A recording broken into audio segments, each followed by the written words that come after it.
Welcome into the Boardroom Podcast. I'm Ward 6 Alderman Ben Piper. I'm Chad Wicker from Ward 4. Chad, it's February. We made it out of January. January felt like it had 400 days in it. Five Fridays. Man, it was a long month. We made it through it. It's now February. We're recording this Friday, February the 7th? Is that right? Yep. And we are in soccer season now. Yeah. Is happening here in Hernando. We had our first practice last night, and good turnout. Fields look good. The fields look good. One thing I think you and I both noticed, and this is something that I think we agreed is going to have to be something we look at, is more lights are needed for some of the fields out there. There's a lot of temporary lights that are currently being used.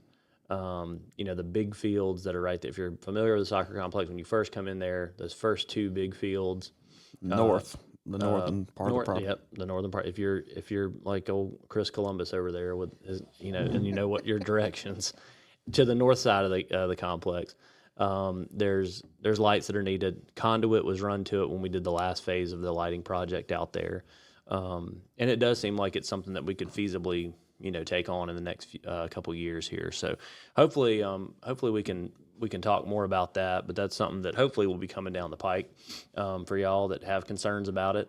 We have certainly seen it. Something that needs to be done at some point. Well, I think the larger, those are the larger fields right now. I think they have it the way they have it sectioned off. That's the older age groups out there practicing, and we just don't have the lighting there. With this time of year, it gets dark. 5:30 it gets dark, so it's hard to get practices in. And it's something that we've, me and you have, I think, championed improvements to the soccer field.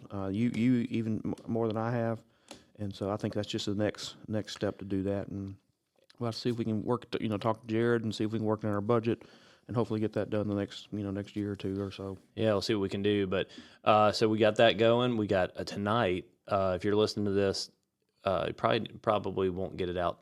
You get it out today? You're like an editing master, so maybe you get it out today. If you are listening to this on Friday, February 7th, tonight, the Hernando girls basketball team will be playing for a district championship against Oxford at Lewisburg High School. So Lewisburg is hosting it, hosting those games. I think it's like $10 to get in. So, go support the girls. Either way, no matter if they win or lose, they've made the playoffs. They'll host a home playoff game next week. The girls team is really, really good. They're undefeated in the district, so they're, definitely. Both my sisters played basketball. Did they really? Yes, sir. Okay. Hernando's kind of had a reputation. I don't know what it is now, but for a while they had some strong girls basketball teams for sure. They have a really good team this year. Definitely. The one. Hate to call her a girl. The one lady, it's very tall. Yeah, and she scores. She's good. She's good. Unfortunately, the soccer team. Soccer teams were knocked out. Made the playoffs and lost. Both the girls and boys lost to Clinton. In the first round of playoffs. So it's unfortunate, for sure. And it's to drive that far and to get. He makes playoffs and then things go the way they do. But Clinton and Hernando were the last, at least on the boys' side, they were the last two state championship winners. So you knew it was going to be a tough game. But definitely some, from what I heard, some officiating issues that popped up during the game, and you hate to see that. Just let the kids decide the game, and don't turn it into a show for the referees. But sometimes it happens. That's how it is. But that's part of the game. That's right. So we've covered sports. Real quickly, we're in February now. Just had a meeting on Tuesday. About an hour or so. Yeah, about an hour. Got some good stuff coming your way. One of the things that, if you ever see any of our agendas, you'll see something called the consent agenda. And the consent agenda most of the time are items that the mayor feels like people generally agree upon, that they're good for this moving forward. Whether it's training that's required and we have to, approve somebody to travel for training or to do whatever. That's the bulk of what most of these things are, or, a street closure for, some event that's going on, something like that. But one of the things that was in the consent agenda I want to point out is item S in the consent agenda. It's the approval of a resolution opposing any state redistricting plan splitting voting precincts of Hernando West, Central, and East. And I think we touched on this a little bit in our last episode. Yes, yeah, we have. And basically what this is that whether it's Senator Mike McClendon or it's Representative Doc Harris, any redistricting plan from the state level that would split up Hernando, the main three districts. Mike McClendon is the one that I think is the under fire right now from the state perspective, to look at splitting Hernando West and Central and going down into the Delta, to appease the census requirement and have a disenfranchisement of black voters that has occurred. The state's under a court order to have another majority minority district, Senate district in DeSoto County. So they're trying to figure that out. The city's position by approving this is saying, listen, we know you have to do this. We understand that you have to do this, and that you have to consider that as it's a court order. You got to do it. Sure. What we're saying is we would like to see those three precincts stay together so that whoever that senator is in the future, whether it's Mike McClendon or whoever represents him in the future from here to whenever, till the next census redistricting comes out, they need to know that all of the vast majority of Hernando needs to be spoken for. And I don't think that's an unreasonable request to say, hey, keep Hernando whole. There's certainly there's some registered voters out in Bridgetown and Nesbitt and some of these other, voting precincts, but the vast majority are these three precincts. Right. Yeah, I mean, there was I think the NAACP filed a lawsuit against the redistricting plan, and right. It went through the court process, and the three-judge panel basically said that, yes, there was some dilution of minority voting population in DeSoto County, so we're forced to kind of redraw our district. When you redraw one and it changes anything else, and you got to redraw them all. So it seems like Mike McClendon is the least seniority wise, right? In our delegation, I think and I think that's the reason why he's being his district's probably changing the most dramatically. And so he asked us if we would support a resolution. We did. It was sent down to him on Wednesday, and he put it on every senator's desk in the Senate. So every state senator saw that resolution. It was given to the lieutenant governor, and a copy was mailed to him. So they know our position as a board of aldermen, and Mike seemed to think that did maybe move the needle a little bit.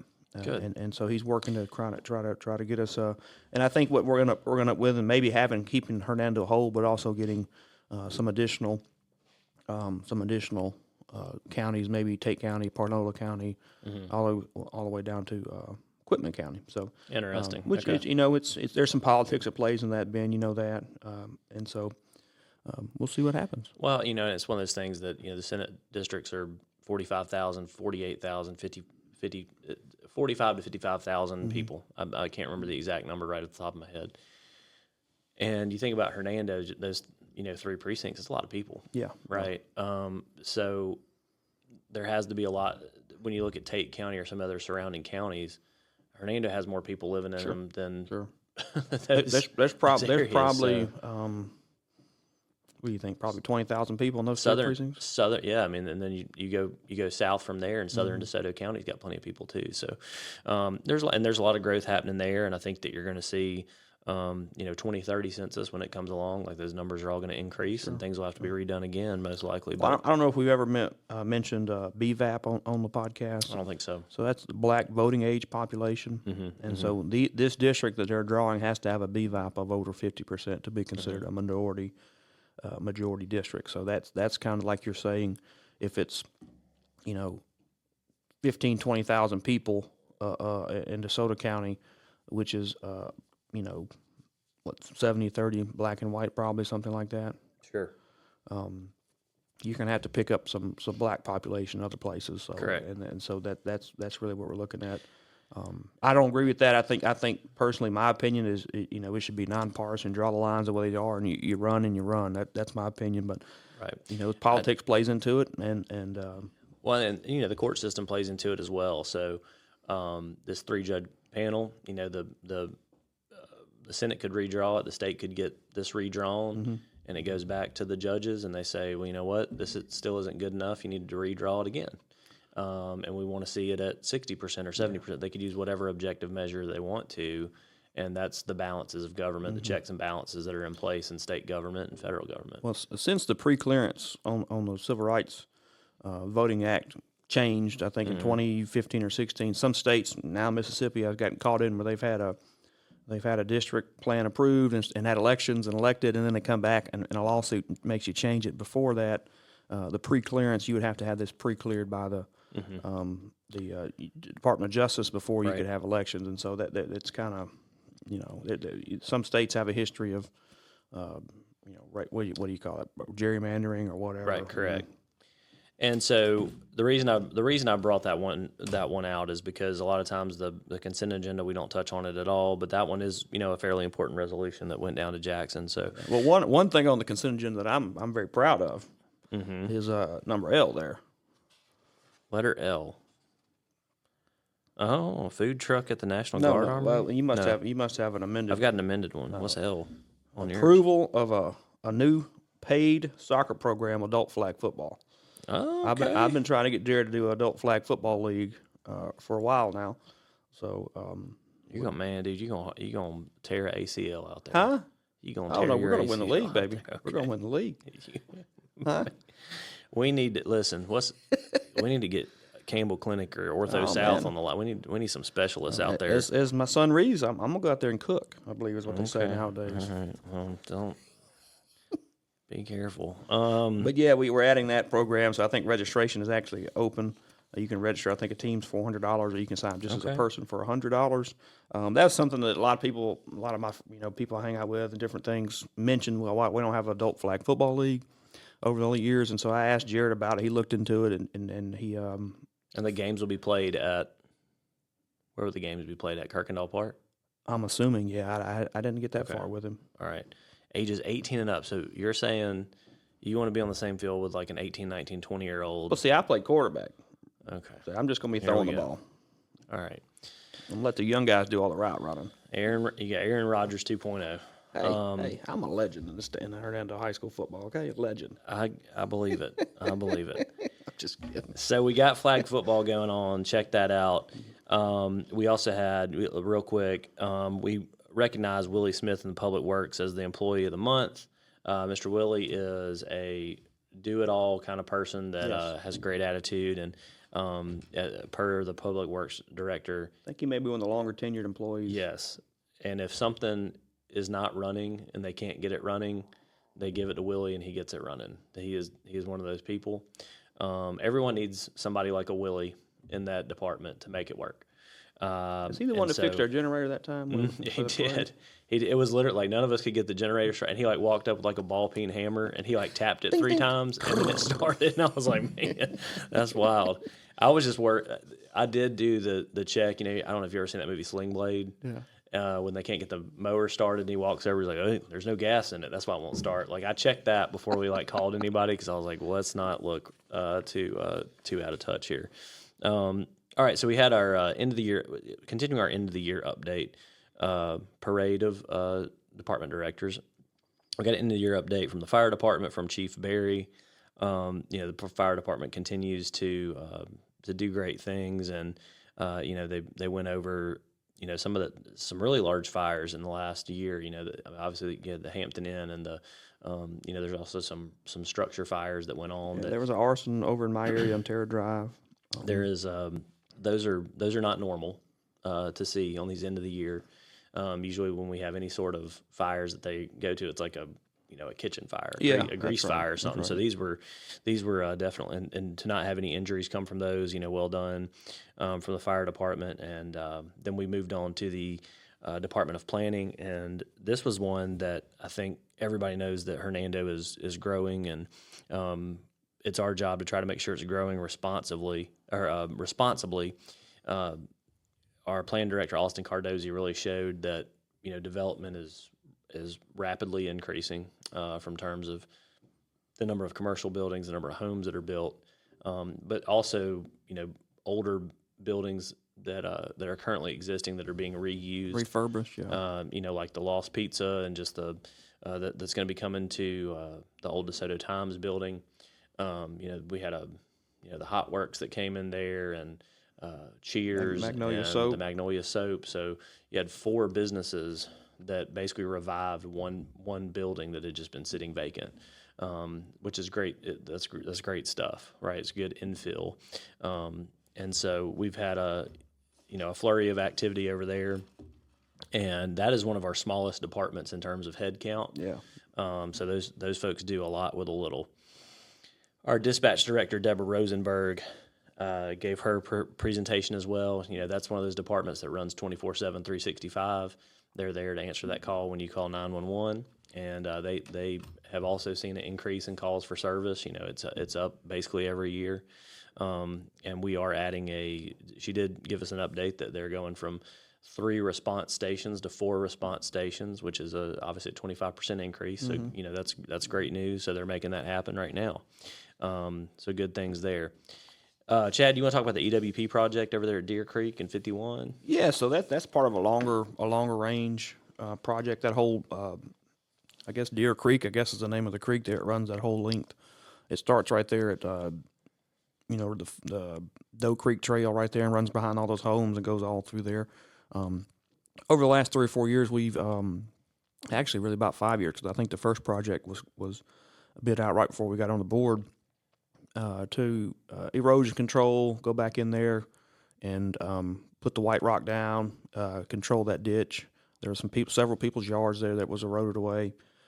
So refix that, or fix that, and do it properly. I think the problem is, when it initially was done by the developer, probably wasn't done to the appropriate standard, and we didn't have a wastewater engineer or like we have now to double check that, so it kind of got through, and so we're just making some repairs. But the good thing about all that EWP money is that it's all a grant from the federal government. We usually pay 20% of it, so it's getting a reduction in cost. And Vince Malavasi is an engineer there who's helped us with that project. Civil Link, I believe, right? Is that who he's with? I think that's right. Yeah. I get them all confused. So if you are trying to think of other ones that are like this, if you've been over in Thousand Oaks, going behind Heritage Cove. Yeah, Heritage Cove, that area, that was an EWP project, for example. And then I think there was also one right there on Kirkendall Park's a big one. All the Kirkendall trees were Park. cut away. Yeah, so it does usually mean that there's some trees that are going to be removed and the white rock that comes in. But it's it's usually due to very dangerous erosion that is threatening. It was getting into people's yards there, and that project has slowed down a little bit because we're trying to buy all the right of ways. They have to have a right of way to get in there and get out of there. So I think they've just about got all that done. And so once they get the right of ways, they'll get to work and get it done. Well, good news for people that are over in that area. Yeah. Well, what else do we got? I know we've talked some legislative things as well, and I would just encourage our listeners. We kind of ran through it, but to go back into the YouTube of the city meetings and of this particular meeting, and listen to the presentations by the fire chief and by Austin and by Ms. Rosenberg to really see what's going on. They did a really good job of putting some numbers out there, some stats. I'm not going to quote them all, but everything, I would say, in the positive direction. And so I would encourage the listeners to do that. So breaking away from city business, there's several things I think pending in the state legislature that could be very impactful to the city of Hernando. And I don't know what it is. I guess maybe because the president's throwing bombs or whatever, they want to get some stuff done. Sure. It seems like maybe the Mississippi House of Representatives and the state Senate are doing things as well. We talked about the tax bill being that's still pending out there. We have not seen the Senate's plan. One thing I think is very, I wouldn't say concerning, but very interesting for people in DeSoto County. I think it's House Bill 1433, which is a school choice, I guess is what they're calling it. Plan. I heard that one. And so that I think we call it the DeSoto County bubble. We don't understand maybe some of these other areas of the state that have some real issues with their school district, or they're maybe in a failing school district. And so this plan, which was authored by the committee chairman, so it's a good chance. I think it did pass the committee. The gentleman, I think he's from the coast. I think it passed the House. Did it pass the House? Okay. Yeah. I've been busy the last couple of days, but so anyway, basically, if you live in a D or F school district, you can transfer to another school district. You don't have to necessarily live in that district's lines. So, for example, if you lived, I think, in Marshall County, and I think they were a D school district, Okay. you could theoretically, if this bill becomes law, put in a request to transfer to DeSoto County Schools. Let's say Lewisburg or Center Hill is probably the closest there, and they would have to take you if they have room. And so, what do you I mean? What's your opinion? How do they, like, if they have room? So they would have to that's put something that we hear. That's something that we hear even at the city level, that DeSoto County schools, Hernando schools are full, right? We're having to build new schools to accommodate for the growth that we're seeing here. So is that going to be something that in the past, I guess, the school board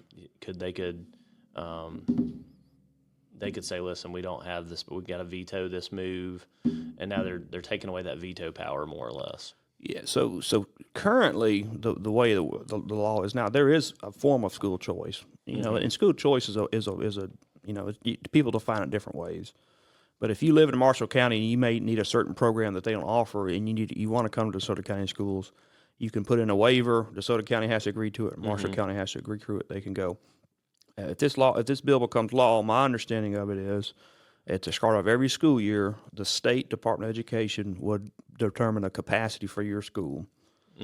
Say 1,500 kids, or whatever your number is. And then if you only have 1,300 kids there, you can take people in. And so and you have to take them. And so there's a lot. I think there could be a lot of abuse as far as high school sports. There's the chance. What I'm trying to get some clarity on, Ben, is, and you probably know this, but Mississippi gives about their little formula gives about $7,000 per pupil to that school district where they go to school. DeSoto County supplements additional on top of that. Right. Per kid. Our teachers make a little more, things like that. My understanding, it's more like about $9,000 a kid in DeSoto County. Okay. Based on the supplement they get from. So who's going to pay that $2,500 difference?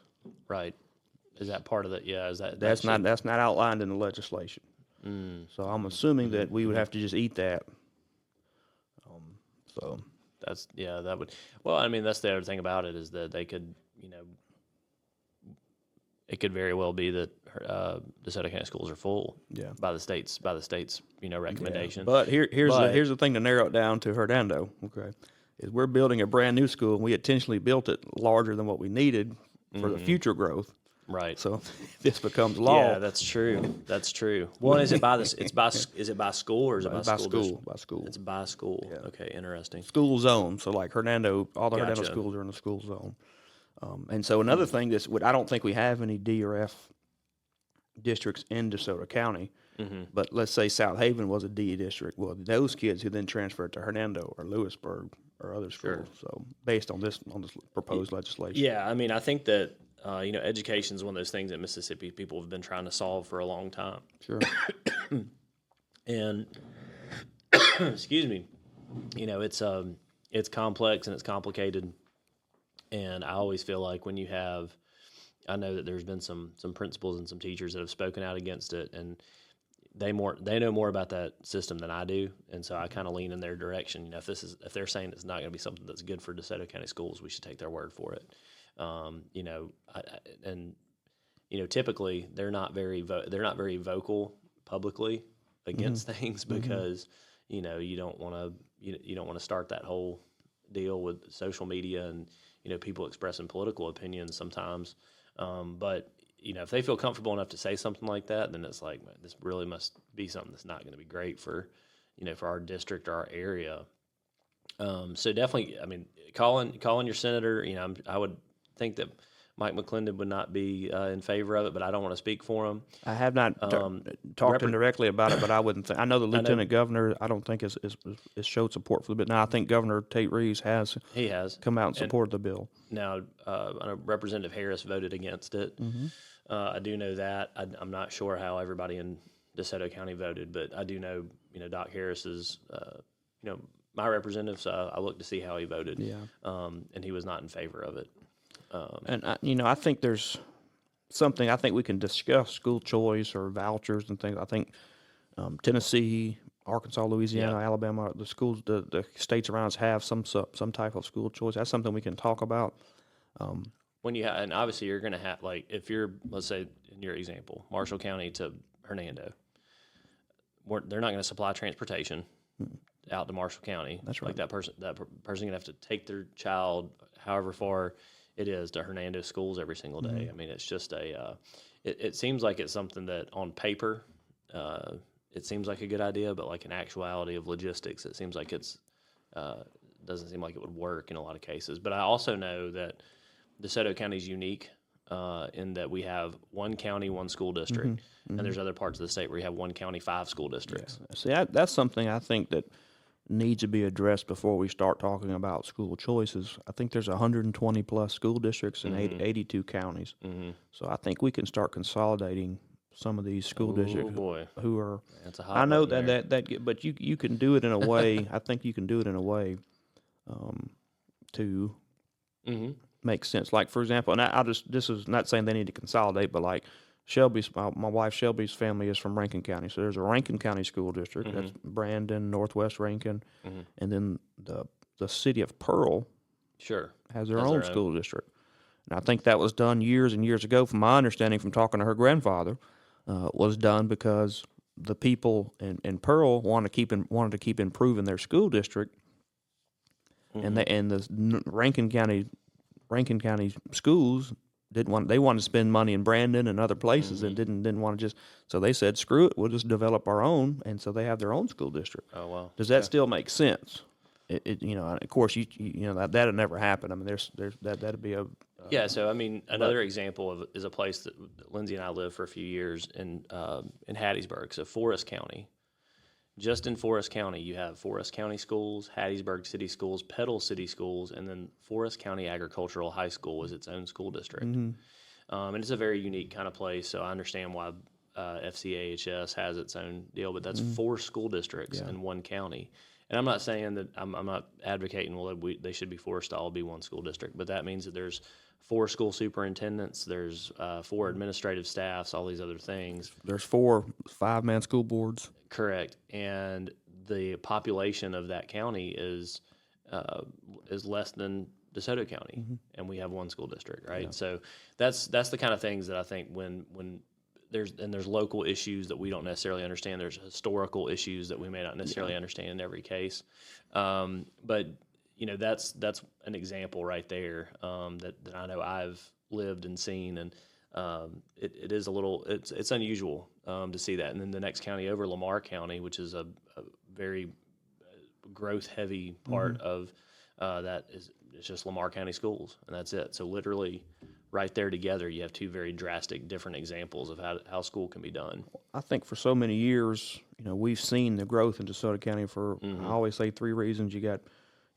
safe neighborhoods, low taxes, and good schools. And so I have a concern that if we start allowing kids from essentially all over North Mississippi to come to our school district, and then we have to supplement that, how would that affect the performance? Because we have some of the highest performing high schools in the state of Mississippi. That's right. Hernando, Lewisburg, those schools are routinely in the top 5. The middle school, I think, was just recently named like top 2 or whatever, middle school in the state. So we have to be protective of what we have. I think we fought hard for what we have here. And so. Well, the other pillar of that is that you have a proximity to a large metro area where there's tons of jobs, there's tons of opportunity. What you think of those jobs and opportunity probably differs from person to person. Sure.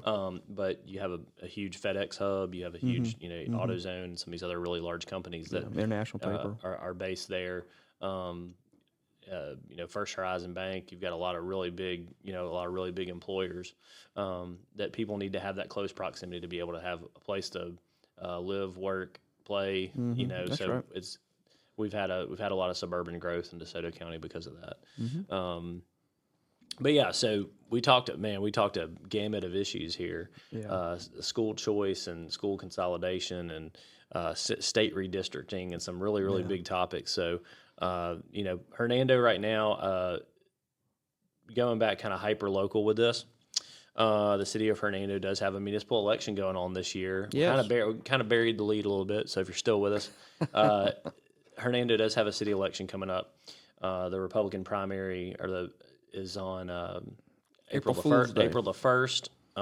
Insert joke there about April Fool's Day, but we do have a list of candidates. So first, we'll just go ahead and name the unopposed candidates. The mayor is unopposed. Yes. So Chip Johnson will have another term as mayor. Alderman Ward 1, Natalie Lynch is unopposed. Alderman Ward 2, Andrew Miller is unopposed. Alderman Ward 3, Bruce Robinson's unopposed. Alderman Ward 4, Chad Wicker, right here, is unopposed. Ben Piper, Ward 6, is unopposed.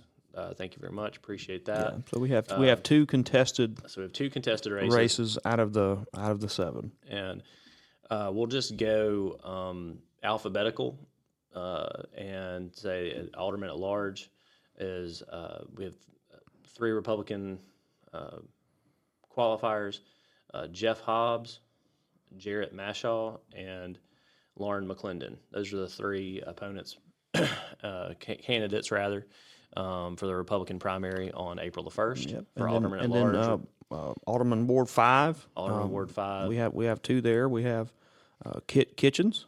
I think he is the challenger. but I think he is his real name Christopherson. That is going to be. I don't know the answer to that. I think it's Christopherson. okay. Christopherson. Yeah, Kitchens as the Kitchens. challenger, and the incumbent is Beth Roan yeah. Ross, who has served the last 4 years on the board with Chad and I. I know in the past when we had election seasons, whether it was for district attorney, governor, lieutenant governor, I mean, we've had all different kind of levels of people and candidates come in here. Chad and I made the decision we're not going to, have people on to interview. We certainly don't want to seem, impartial in any way. Yeah, well, we're going to have to serve with whoever is victorious in those elections, and I don't think, some people can get their feathers ruffled based on. We've learned in the past when you have people on and they maybe feel like you asked a trick question, or maybe we may edit it in a certain way, which we never did. But anyway, we don't want to start that relationship off with some issues. So we think it's just best a good policy to allow the voters to decide, and then we'll work with who the voters decide. So definitely get out and vote April 1st. And I will say this, Ben, this is something that I am concerned about greatly. Is a low turnout. The election is April 1st. There's not a mayor candidate or a mayor's race. Most of the people are unopposed, and so, I hope we have a 20, 25, 30% turnout like kind of in the past, but I'm afraid it's not going to be that. So I don't know what we can do to get people to vote. I'm sure the candidates are going to be out pushing the pavement, trying to get people to vote, but. I'm concerned it's going to be a low turnout election. There's other cities that have multiple people on the we're just going to stick with Hernando, but it's definitely it's obviously very important to make your voice heard, and even if your current alderman is unopposed, and I've shared this with several people that I've talked to. I've said, listen, if there's something I need to stop doing or something I need to keep doing, or that old adage, what do we need to start doing, stop doing, and keep doing? Hey, let me know, right? I mean, I only know what I know. I don't know. I certainly do not know everything. Don't ever claim to know everything. Well, but even if your alderman is unopposed, you need to reach out to him and say, hey, listen, you did something over the last 4 years I agreed with. This is something I disagreed with. Will you please do X, Y, and Z better? That's always a great thing to hear back from people. But with these two contested races, one of them, the at-large race, anyone in the city can vote in that one. It's important to get out and cast your vote for that one. That person will represent everyone in the city. It's very so that's very important. And this is the first citywide election we've had since we've got away from voting at the fire stations. That's correct. So you'll vote at other precincts, based. And I think the city has posted where those locations are. I think you should have got a voter's card recently that would have had the updated locations on it. So we got away from the fire stations. I think a couple of those are some safety issues and kind of outgrew the space. And so be aware that and this is not a county election, so you're not going to vote the Armory in different places. You're going to vote it. This is a city election, so the city precincts are a little different. That's right. So the Gale Center is Ward 1 and 2. Mm-hmm. You got to memorize? I'm impressed, man.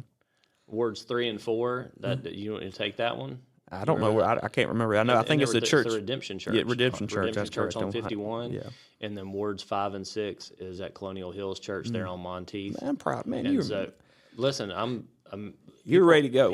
You're ready to go. If you got an opponent, you're ready to go, weren't you? Well, no, people just underestimate how big of a nerd that I am, and so that's something that people are still discovering to this day. But so those are your voting precincts there. Those are your 3 voting precincts: the Gale Center, Redemption Church, and Colonial Hills Church, depending on if you're wards 1, 2, 3, 4, 5, or 6. That's all listed on the city website. It's also on your voter registration card you should have gotten in the mail. So yeah, election season, it's in full force. You're seeing signs go up at your... This will also be the first election with our new sign ordinance, so you're not going to see the big signs anymore. You only should see one on a commercial piece of property. That's correct. And anything, I've seen some that are bigger signs, but they are they're at the edge of the city limits and they're in the county. So people. If you don't like the city ordinance, Ben wrote it, so you need to. That's Ward Alderman Ward 6. Cityofhernando.com. Chad likes to give me a hard time because I voted against the sign ordinance. So he wants to. That's what he's doing there. Appreciate him for that. So Chad, what else do we got going on? Man, I think we talked about it until next meeting. I think I think like you said, the city elections are in full force. Got a lot of issues going on at the state legislature that can affect Hernando, and I think we're taking care of business at the city as far as. Things to come up on our next show. We hope to be able to tell you that the McInville Road paving project will be moving forward. We should have those numbers and be able to accept them and enter into a contract to get McInville Road paved so that our sparkling new $120 million high school that is being built by the county school district will be ready to open in August or in July, right, late July. Maybe with some kids from all around North Mississippi can come. Chad, stop. So we have that going forward. Hopefully some other good news that will be coming your way as well. But that's our show for today. We appreciate you listening. And for now, I'm Ward 6 Alderman Ben Piper. I'm Ward 4 Alderman Chad Wicker. Thanks for listening.